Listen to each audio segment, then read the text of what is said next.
실벨 리서치 클럽 2024년 6월 30일 에디터 톡 시간입니다. 지난 세션에 이어서 낭만 투자 파트너스의 김성중님과 함께 K-팝 그리고 K-뷰티 관련된 얘기들을 한번 나눠보겠습니다. 안녕하세요.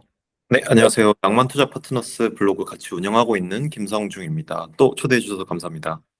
네, 그 romance.ip.xyz를 검색하시면 이제 관련된 블로그 글들을 읽으실 수 있고 90년대 심사역 분들이 각 섹터별로 재밌는 얘기들 많이 써주셔서 저도 재밌게 읽고 있습니다. 그 K-팝 관련된 글들을 좀 몇 개 써주셨고, 그리고 K-뷰티 쪽도 투자를 좀 많이 보시고 관심 있어 하시는 걸로 알고 있는데, 그런 얘기들을 한번 해보면 좋을 것 같고, 여기 이제 하이브 관련된 글을 좀 써주셨고, 그 다음에 뭐 K-팝 관련된 얘기들, 그 다음에 제가 좀 개별적으로 리서치 해본 것들 중에서 뭐 아마존에서도 K-뷰티에 굉장히 관심이 많다더라. 그리고 그로스가 글로벌하게 굉장히 많이 나오고 있다. 그리고 요런 그 실리콘2라는 회사, 저도 최근에 알았는데, 요런 플랫폼들이 스타일코리안닷컴 이런 회사들이 꽤 잘 되고 있다. 시가총액 한 2, 3조까지 올랐던데, 그런 얘기들도 있는 것 같고, 또 이건 조금 다른 얘기지만 한국에 뭐 요런 라엘이라는 브랜드들 또 잘 되고 있고, 그리고 이것도 좀 다른 얘기지만 히어로 코스메틱스라는 데가 한국 분들이 이제 만드셨던 그 뾰루지 파츠 만드는 회사인데 거의 1조 가까운 밸류의 엑시트를 했었었고, 그래서 약간 뷰티 그리고 이런 그 컨슈머 브랜드들이 이제 한국 제품들이 품질이 좋다 보니까 기본적으로, 그리고 이제 K-팝, K-컬처에 대한 관심들이 많아지고 있다 보니까 굉장히 좀 폭발적인 성장을 시작한 것 같고, 이 추세가 꽤 오래 갈 수도 있겠다라는 생각도 들고, 뭐 그런 여러 가지 생각들이 들던데, 일단 뭐 K-팝 얘기들을 좀 먼저 한번 해볼까요? 사실 이거는 뭐 좀 너무 오래된 주제긴 하지만, 네, 그리고 네네 한번 말씀 주시면 좋고, 마지막으로 그 제가 뭐 미국 있을 때 한 6개월쯤 전에 이제 그 트레이더조 김밥 굉장히 유행이었어요. 네, 미국에서 맛있다고 유튜브에서도 굉장히 바이럴 됐었었고, 그거를 뭐 BTS에 누가 먹었는데 김밥이라는 게 있다더라. 그래서 트레이더조 가서 사 먹자 약간 이런 그런 것도 있었었고, 그래서 직관적도 영향이 굉장히 파급효과 있는 것 같아요. 그리고 지난주에 웹툰도 IPO 했었었고, 그런 여러 가지 이벤트들이 계속적으로 발생하고 있어서 어떻게 바라보시는지 관점을 한번 말씀 주시면 좋을 것 같습니다. 네, 알겠습니다. K-팝은 사실은 되게 재밌는 게 K-팝은 저희한테는 팝컬처, 어, 이 사실 한국에서는 메인스트림 컬처잖아요. K-팝이라는 게.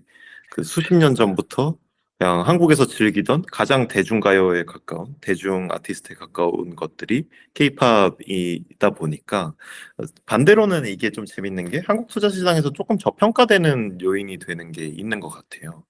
그래서 K-팝은 뭐 나 K-팝 잘 알아라고 하는 사람들 되게 많이 있는 것 같고, 또 그냥 K-팝이라는 게 그냥 통상적으로 저희 우리나라에서는 20년, 30년 된 산업이다 보니까 그냥 K-팝이라는 건 이렇게 흘러가는 거야라고 좀 이렇게 정설로서 받아들이는 그런 좀 그 문화가 좀 있는 것 같은데, 사실 제가 좀 최근에 좀 보고 있는 지점은 글로벌 K-팝 시장이라는 게 얼마나 된 시장이냐라고 했을 때에는 사실 진짜 몇 년 안 된 것 같다라는 생각이 들거든요.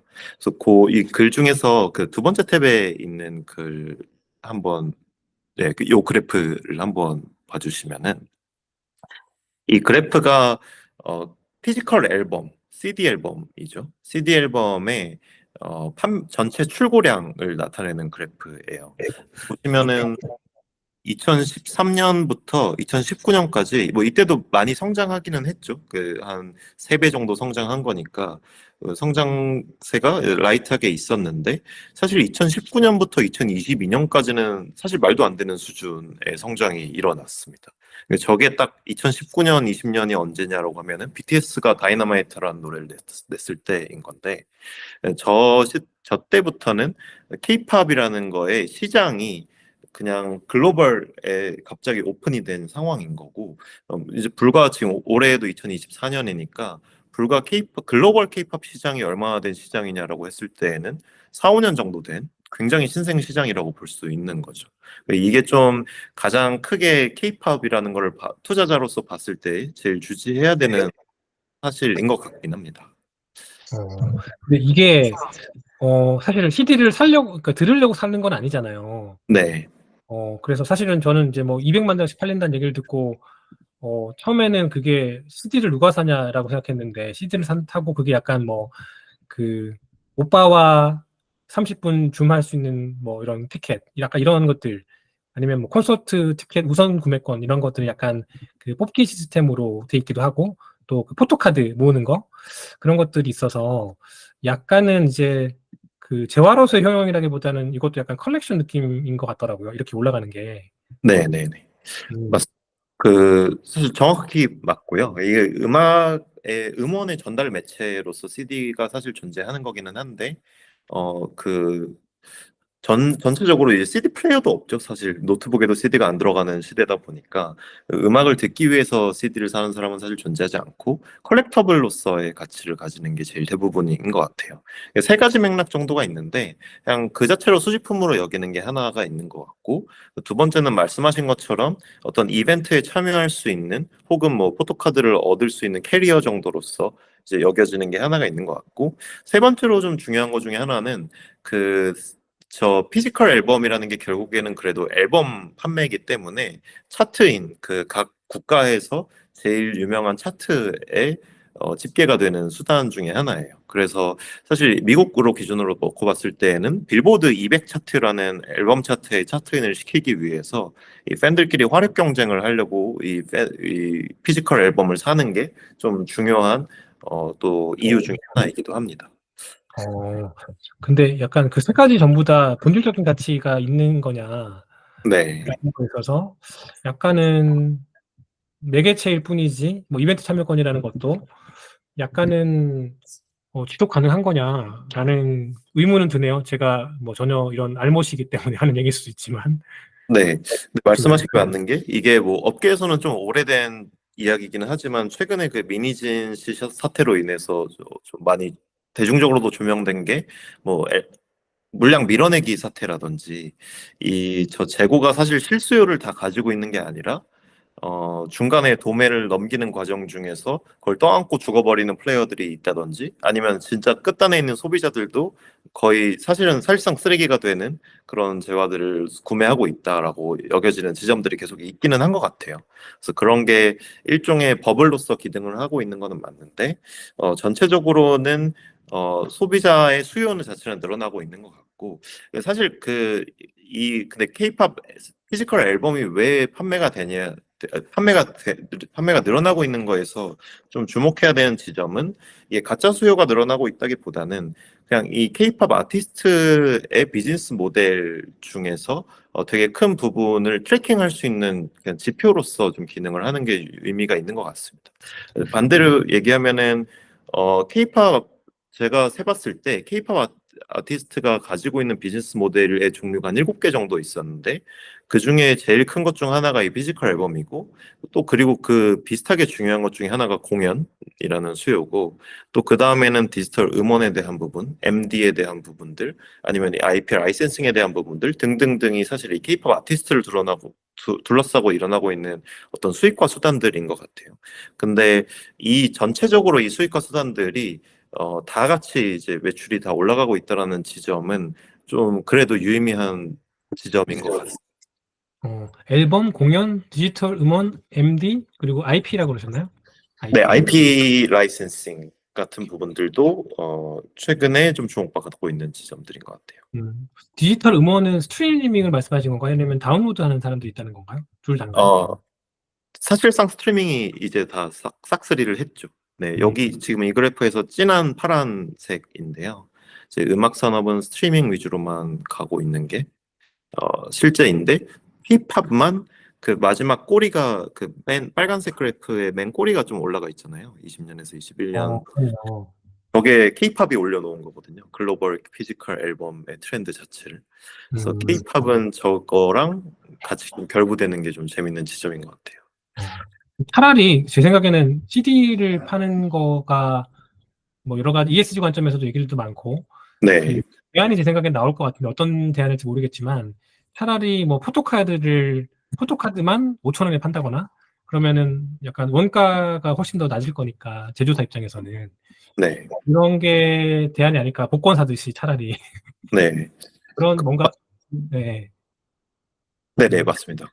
CD를 대체할 만한 어떤 이제 돈벌이 수단, 비즈니스 모델이 나오지 않을까. 조금 더 신박하면서 기발하면서 사는 사람들도 기분 좋게 사는 그런 게 나오지 음, 않을까라는 생각을 한번 해보네요. 네, 지금도 사실 그 플랫폼 앨범, 포토카드 앨범이라는 형태의 앨범이 존재하기는 합니다. 그래서 이런 핸드폰만한 거에다가 QR코드라든지 NFC 칩이라든지 들어있어가지고 거기서 그냥 모바일로 앨범을 틀 수 있는 그런 수단들이 존재하기는 하는데요. 좀 그 재밌는 지점은 이게 음악 산업이라는 게 100년이 그 넘은 BTS 산업이다. 블랙핑크를 뒤를 이을 네.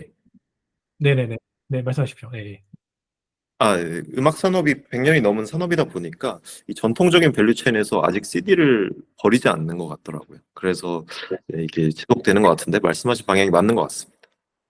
음, 이게 사실 제가 뭐 샌프란시스코 살 때 느꼈던 게 이제 그 학년 말에 그 학교회를 갔는데 인도의 초등학교 6학년 애들 2명이 나와서 뉴진스 OMG 노래를 부르더라고요. 그래서 저는 그때 뉴진스를 처음 알았어요. 그렇고 이제 싱가포르 구프펀드 텍헤드가 만단 커피 먹었는데 지난주에 라스베가스 갔다 왔다고 하길래 왜 갔다 왔냐니까 와이프가 알비다. 그래서 자기는 호텔에서 애들 보고 집사람은 알미 공연 보러 갔다고 하고 또 블랙핑크가 SF에 와서 공연장이 매진이 되고 그런 걸 보면서 캘리포니아는 이제 인종이 백인이 절반, 비백인이 절반 정도 되니까 학교에 한 20명 중 10명이 이걸 들으니까 백인들도 서서 이걸 듣게 되는 그런 약간 메인스트림으로 들어갈 수 있겠다는 생각도 들었고, 케이팝이. 그리고, 어, 미국 시장에서 통할 만한 다음 그룹은, 가수는 누구일까요? BTS와 블랙핑크 다음에? 아, 그 사실 케이팝이 지금 실제로 많이 커지고 있는 것은 맞는데 저도 메인스트림까지 이제 들어가게 되면은 너무 좋겠다라는 생각은 있으나 아직은 약간은 그 소위 말하는 오타쿠 문화가 아직은 있는 것 같아요. 근데 예전에는 이게 너무 니치한 오타쿠 문화였다면은 지금 이게 약간 슈퍼 니치가 돼가지고 약간 예를 들어 일본 아니메도 우리나라에서 20년 전에는 그런 거 보는 거 숨어서 봐야 되는 거였는데 지금은 넷플릭스에서도 되게 상단에 놓이게 되는 지점이 있기 때문에 이 니치 컬처가 엄청 커지면서 생기는 좀 문화적 트렌드가 있는 것 같고요.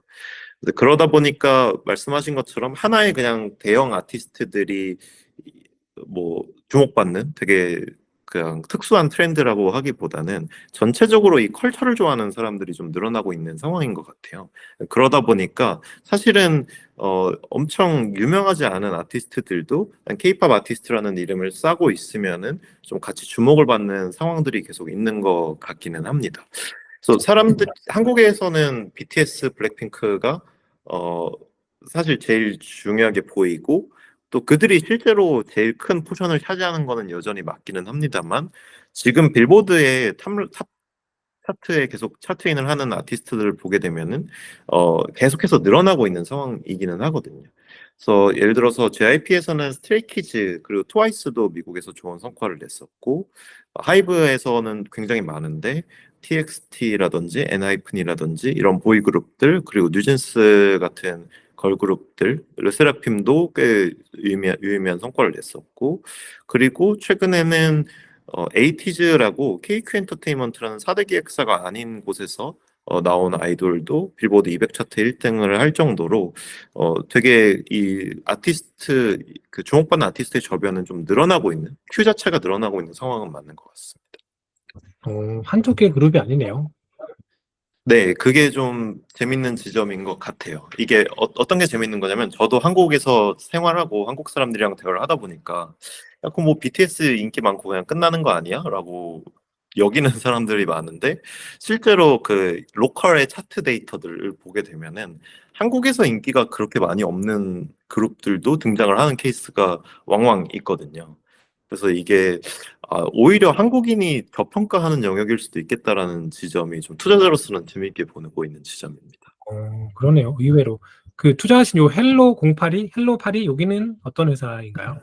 네, 헬로 82라는 회사 같고요. 그 LA에 베이스를 가지고 있는 회사입니다. 그러니까 저 회사는 쉽게 얘기하면은 유통 포지션에 있는 회사예요. 그러니까 통상적으로 K-팝 회사라고 한다면은 다 아티스트를 기획하고 IP를 매니지먼트 해야 되는 회사일 것 같은데 그게 아니라 저 회사는 북미 유럽 쪽에서 글로벌 팬덤이라는 게 등장한다라는 그냥 사실에 주목해가지고 이제 글로벌 팬덤이 한테 제공할 수 있는 온갖 것들을 다 제공하고 있는 회사입니다. 그래서 예를 들어 유튜브도 한 180만 명 넘는 그 채널을 가지고 있고 영어로만 컨텐츠를 제작을 해가지고 진행을 하고 있고요. LA에 저 현지에 공간도 있어가지고 저런 팬미팅 같은 이벤트도 진행을 하고 여기서도 피지컬 앨범 유통이나 MD 유통, 직접 판매 그리고 아니면 월마트나 타겟 같은 리테일러들한테 도매 판매하는 것들을 다 일괄적으로 하는 유통 쪽에서 모든 펑션을 가지고 있는 회사라고 이해해 주시면 될 것 같습니다. K-팝 유통 관련된 모든 걸 다 해주는 회사라고 보면 되겠네요. 네, 맞습니다. 좋습니다. 그러면 마지막으로 K-뷰티 관련된 얘기들을 조금 해보면 좋을 것 같은데, 네, 이제 지난번 세션에서 그 컨슈머 브랜드 얘기들을 좀 나눴었고, 그 인플루언서 마케팅, 크리에이터 이코노미 이런 영향들이 커지면서 그 이제 화장품이야말로 그 운동화 같은 데는 브랜드 영향이 더 크겠지만 인플루언서들을 통해서 팔기 제일 좋은 제품이 화장품이 아닐까? 한국도 워낙 ODM이 잘 돼 있기 때문에 네, 기획만 좋고 마케팅만 된다고 하면은 미국에 있는 인플루언서들을 통해서 이런 제품들을 잘 팔 수 있을 것 같은데 뭐 K-뷰티 관련돼서 좀 관심 있게 보시는 티시스나 회사 이런 것들이 좀 있으신가요? 네. 기본적으로는 K-팝이랑 K-뷰티가 공통점은 사실 제가 처음에 이제 브랜드 투자도 해보고 싶다라고 관심을 갖게 된 게, 어, 뷰티 쪽이 말씀하신 것처럼 우리나라가 OEM, ODM 공장들이 너무 잘 돼 있잖아요. 그러다 보니까 사실 제품의 퀄리티가 굉장히 높은 게 사실인 것 같습니다. 그래서 뭐 그런 아모레퍼시픽이나 이렇게 대형 브랜드에서 전개하는 것들도 마찬가지고 사실 소형 브랜드들도 그 백단에서 제조를 했을 때 그 제조 기반이 너무 잘 돼 있다 보니까 퀄리티가 높은 제품이 나올 확률은 되게 높다라고 생각이 들었는데 다만 이제 어떤 소비자 접점을 만드는 관점에서는 해외에 있는 브랜드보다 이제 브랜드 마케팅을 더 잘하는 것 같지는 않은 게 좀 약간 아쉬운 지점이었던 것 같거든요. 근데 최근에는 그러한 지점들이 뭐 말씀하신 여러 가지 좀 그 접점들을 늘려가면서 해외에서도 인지도가 생기는 브랜드들이 꽤 많이 등장하고 있는 게 팩트인 것 같습니다. 그래가지고 일단은 우리나라가 잘 만들긴 한다. 이제 뷰티도 그렇고 케이팝도 어떻게 보면은 그 제작을 엄청 잘하죠. 때깔이 좋게 제작을 하기 때문에 일단 잘 만드는 거는 의심하지 않아도 될 것 같다라는 게 좀 이제 밑에다가 깔아두고 가는 가설 중에 하나인 것 같고요. 이제 그 다음 중요해지는 거는 이제 국내 내수만 놓고 봤을 때는 시장이 그렇게 크지 않을 수는 있는데 글로벌 시장으로 눈을 돌렸을 때 이 글로벌 디스트리뷰션을 얼마나 잘하느냐가 되게 중요해지는 것 같아요. 이제 미국에서는 또 어떻게 플레이를 할 것인가, 일본에서는 또 어떻게 플레이를 할 것인가라는 거에 라는 관점에서 기존의 브랜드 회사들이 자기네들이 이런 그 마케팅, 유통에 대한 모든 경험들이나 인프라를 가지고 있지 않기 때문에 그것들을 어떻게 극복해 나갈 수 있을 것인가가 되게 중요한 것 같은데 이제 말씀 주신 실리콘투 같은 회사가 그러한 뭐 미국 시장을 중심으로 그런 인프라를 굉장히 잘 구축을 해놨기 때문에 저 실리콘투라는 일종의 솔루션을 딱 그 브랜드사가 타게 되면은 되게 빠르게 그 소비자 접점을 늘려나갈 수 있는 상태인 것 같아서 이제 기본적으로 만드는 건 우리나라가 잘한다고 그냥 이제 전제를 해도 되는 것 같고 이거를 얼마나 글로벌 시장에 잘 디스트리뷰션 할 것이냐가 지금 딱 열리는 시장 기회를 먹을 수 있는 기회의 중요한 지점인 것 같습니다.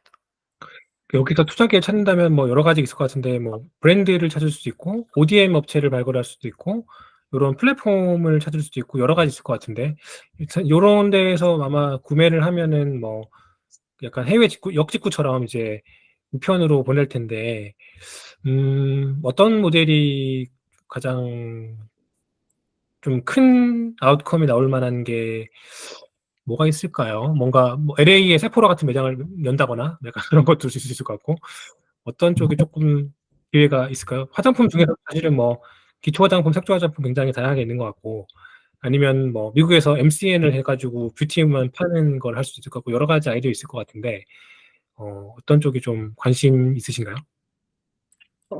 사실 미국 위주로 말씀드리고 있기는 한데 전반적으로는 미국, 유럽, 일본 이렇게 세계 시장을 좀 보고 있는 것 같아요. 그래서 이 세계 시장을 보는 이유는 뭐 당연히 K-컬처, K-팝을 좀 기준으로 생각을 해보고 있긴 한데 이 K-컬처에 대한 수용도가 좀 빠르게 올라오고 있는 지점이 하나가 있는 것 같고, 그리고 두 번째로 중요해지는 거는 이들이 확실히 시장에서 통상적으로 큰 마켓이다 보니까 단가랑 그러니까 Q와 P가 둘 다 높은 시장이더라고요. 그래서 그런 지점들을 놓고 봤을 때에는 굉장히 그 수익률이 높은 시장이기 때문에 그들한테 어떻게 접근할 수 있느냐가 조금 더 크게 봤을 때에는 가지고 있는 관점인 것 같고요. 그래서 미국, 유럽, 일본 시장을 어떻게 확장할 수 있을까라고 생각을 하고 있는 상황이고, 그 다음에는 생각보다 각각 사실 유럽은 아직 못 가보긴 했는데 미국과 일본은 이런 업무차 좀 출장을 한 지난 1년 동안 많이 왔다 갔다 했는데 가보면은 현지의 소비 그 리테일 컬처나 아니면 소비자 문화나 그 또 일본의 문화나 미국의 문화나 한국의 문화가 좀 다 다르더라고요. 근데 국내에 그 이런 브랜드 플레이어들은 대부분 한국에서 그냥 잘 만들어진 한국 사람들이 운영하는 그런 회사들이 많다 보니까 그러한 열려 있는 시장에 대해서 완전히 효과적으로 대응하는 케이스가 많이는 못 봤던 것 같아요. 근데 그거를 또 수행해내면은 되게 잘 매출이나 이익이 많이 나는 경우들도 많이 봤기 때문에 지금 1차적으로 집중하고 있는 거는 현지의 문화 그리고 현지의 밸류체인을 잘 태울 수 있으면서 그 K 브랜드라는 어떤 그 제품의 특징도 잘 이해하고 있는 그런 회사들을 만나는 거에 좀 집중하고 있는 상황입니다. 그 시장이 열려 있는데 효과적으로 진출을 못하고 있다라고 말씀 주신 건가요? 네, 지금은 살짝 네, 그런 지금 것 같아요. 어, 음, 그래서 이 실리콘투라는 회사도 사실 그 현지의 인프라를 잘 이해를 하고 있고 거기를 가지고 있기 때문에 좀 되게 매력적인 것 같고, 최근에 제가 이제 투자 검토하고 있는 회사도 한 건 있는데 거기는 일본 법인이거든요. 한국인이 운영 그 대표이지만 일본 법인이고 그 일본의 리테일 네트워크를 다 태워놓고 있는 인프라를 가지고 있는 회사인데 그런 회사들이 생각보다 되게 높은 마진을 가져갈 수 있고 매출 업사이드도 가져갈 수 있다라는 생각을 1차적으로는 좀 하고 있습니다. 예를 들면 이 회사는 실리콘2라는 회사는 여기서 어, 고객이 직접 주문을 하면은 항공 배송으로 배달을까지 해주는 건가요? 아니면 B2B로 파는 건가요? 둘 다 하나요? 아, 둘 다로 알고 있어요. 그래서 그 아, 그렇군요. 실리콘2가 가지고 있는 제일 큰 매력은 지금 미국도 사실 주별로 되게 넓잖아요. 그래서 그 주요 거점별로 이제 그 재고들을 파킹할 수 있는 웨어하우스들을 다 가지고 있고 거기서 이제 유통망을 가지고 있다라는 지점이 제일 좀 가지고 있는 자산인 것 같고, 그 다음에는 그 개별 브랜드들을 또 업셀링할 수 있는 각종 마케팅에 대한 포인트들을 가지고 있는 것들인 것 같습니다. 그렇군요. 지금 보고 계시는 투자건들도 어떤 건지는 뭐 잘 공개하기 아직까지 어려우신 것 같지만 뭔가 구조적인 트렌드가 있는 분야는 확실하기 때문에 잘 팔로우를 하면 좋은 투자건이 있지 않겠나. 그게 뭔지는 좀 고민을 더 해봐야 될 것 같다는 생각이 들고 아, 그런 것 네네네. 같습니다.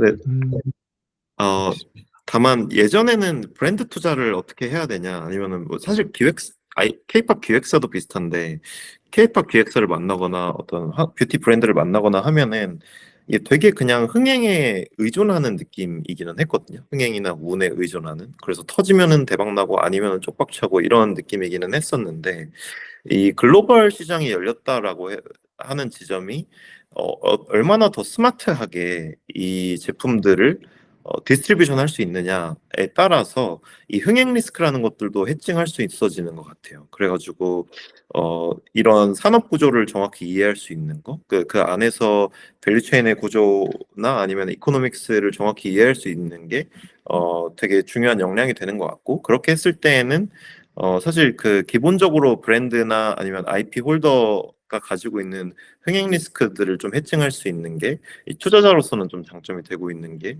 있는 것 같습니다. 그렇군요. 이거는 뭐 사후적인 거지만 아모레퍼시픽이랑 LG성황건강은 생활건강 주가는 고점을 찍고 많이 내려왔고 많이 내려왔네요. 거의 5분의 1 이상으로 내려왔고 LG성황건강이 네, 그렇고 아모레퍼시픽도 주가가 좋지 않고 반면에 한국콜마는 굉장히 좋은 게 약간 그런 시장의 기대감이나 현실을 반영한 게 아닌가. 네, 최근 들어서 굉장히 좋네요. 오디에 네. 교체 그렇고 안 좋고 이성원광 거의 망했네요. 이거 그런, 아마 중국 영향이 있지 않을까 싶긴 한데 네, 중국이 굉장히 아마 많이 아프네요. 어, 오, 그렇군요. 1.6조, 10조, 5조.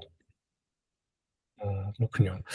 재밌습니다. 어쨌든 좀 가깝게 팔로우 해볼 만한 분야인 것 같고 이제 그 미국 VC들이 이제 한국 와서 뭐 이런저런 그 LP들도 만나고 이런저런 얘기를 하는데 한국에도 좀 투자를 하면 좋겠다는 생각이 있는데 이제 그게 뭘까? 최근에 뭐 애니에서 트레이브 랩스라는 회사도 투자를 했었고 앤드리슨 호로치도 투자를 한국 회사를 좀 했던 걸로 알고 있는데 그런 차원에서도 뭐 K-팝이든 K-뷰티든 약간 흥행사로 많이면서 뭐 이런 이제 이런 성장을 인조이할 수 있는 회사들이 있으면 소개를 해주면 좋겠다는 생각이 들더라고요. 그래서 네, 네, 이런 회사들, 헬로 82 이런 회사들도 그런 맥락에서 조금 투자 관점에서 관심을 가져볼 만한 회사가 아닐까, 글로벌 VC들이 그런 네, 생각이 들었습니다. 네. 나중에 별도로 그런 회사들을 좀 말씀을 주시면 그런 글로벌 VC 왔을 때 소개를 해주면 또 좀 밸류에이드가 되지 않을까, 투자 관점에서 그런 네. 생각이 들었습니다. 네, 여담이긴 합니다만 그 농담 중에 이제 서울대 학교가 전 세계 1등을 하는 학과가 딱 세 개 있다고 하는데 국문학과, 국사학과, 국악과 이렇게 세 개라고 하더라고요. 네, 되게 합리적인 것 같은데 이게 글로벌에서 경쟁력이 있는 뭐 예를 들어 우리나라도 기술 수용도가 높기 때문에 뭐 플랫폼도 잘 만들고 사스도 잘 만드는 거 할 수 있지만 어떤 글로벌에서 진짜 탑 레벨에 있을 수 있는 거는 당연히 K 붙어 있는 애들인 것 같아요. 그래서 저런 부분이 더 성장하고 좀 투자자로서도 글로벌 경쟁력을 좀 키울 수 있는 포인트라고 생각은 들어서 뭐 그런 관점도 좀 가지고 투자를 하고 있습니다. 그러네요. 물이 들어왔으니까 노를 저어야겠네요. 네, 몇 년 안 남은 것 같아요. 그 노를 저을 수 있는 타이밍이. 그러니까 사실 뭐 저기 옛날 한 10년, 20년 전만 해도 이제 일본 물건이 최고였고 또 일본 문화를 다들 많이 좋아했었고 화장품도 네, 그랬고 일본 화장품이 굉장히 좋은 화장품이었기 때문에 뭐 일본 갔다 오면은 뭐 밥솥도 사고 화장품도 사고 그랬었는데 지금 이제 외국 사람들이 와서 한국 쿠쿠밥도 사가고 그 한국 화장품 사가 올리브영 가서 이렇게 보따리로 사가고 그런 시절이 왔는데 그게 네, 뭐 얼마나 갈지는 모르겠지만 뭐 한국 사회가 저기 제조 경쟁력 있고 제품들이 좋기 때문에 상당 기간 갈 수 있지 않겠나. K-팝도 그렇고 K-뷰티도 그렇고 그래서 그리고 아직까지 그 템이 시장이 아직까지 아직 페네트레이트 안 된 부분이 많기 때문에 뭐 아직도 뭐 여기 써주신 것처럼 아직 시작도 안 한 거 아닌가? 거의 초입 아닌가? 라는 생각이 저는 좀 듭니다. 뭐 물론 많이 성장하긴 했지만 그 시장 규모에 비해서는 아직까지도 갈 수 있는 여지가 훨씬 많다라는 생각에 저도 100% 동의합니다. 네, 좋습니다. 그럼 오늘 세션도 이 정도로 마무리를 하고 뭐 다음에 기회가 되면 크리에이터 이코노미 관련된 얘기들도 한번 해보면 좋을 것 같고요. 그거는 또 별도 세션을 한번 부탁을 드려보겠습니다. 네, 조만간 또 인사드리도록 하겠습니다. 감사합니다. 감사합니다.